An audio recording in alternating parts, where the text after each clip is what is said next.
My husband had this habit. Every time he came home late, he'd drop his keys on the counter the exact same way. Like a little routine he thought made everything feel normal. And for 8 years, I told myself it was normal. People work late. People get tired. People change. But then I found a receipt.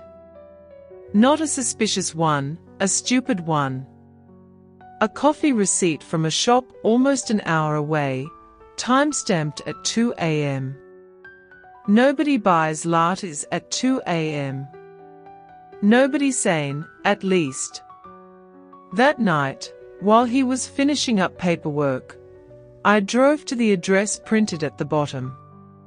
A tiny, warm-looking coffee place with fairy lights in the window. It didn't make sense, until I saw him. He wasn't alone. He was sitting with a woman.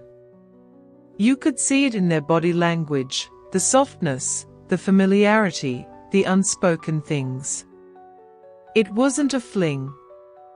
It wasn't a one-night mistake. It was something built over time, brick by brick, lie by lie. I didn't confront him there. I didn't storm in or break down. I went back home, sat on the couch, and waited. He walked in at 3:17 a.m. and dropped his keys, again, like nothing was wrong. I said, "How was work?"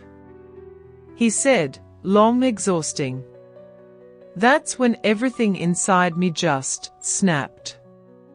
I told him exactly where he'd been. What I'd seen. Who I'd seen. His face didn't crumble the way cheaters' faces do in movies. He didn't cry or beg. He just froze, like a kid caught stealing, too embarrassed to speak. Then he said something I will never forget. It wasn't supposed to get this far. Not "I'm sorry." Not "I'll fix this." Just that pathetic little sentence.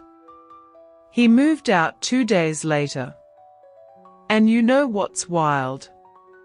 The silence he left behind felt lighter than his presence ever did.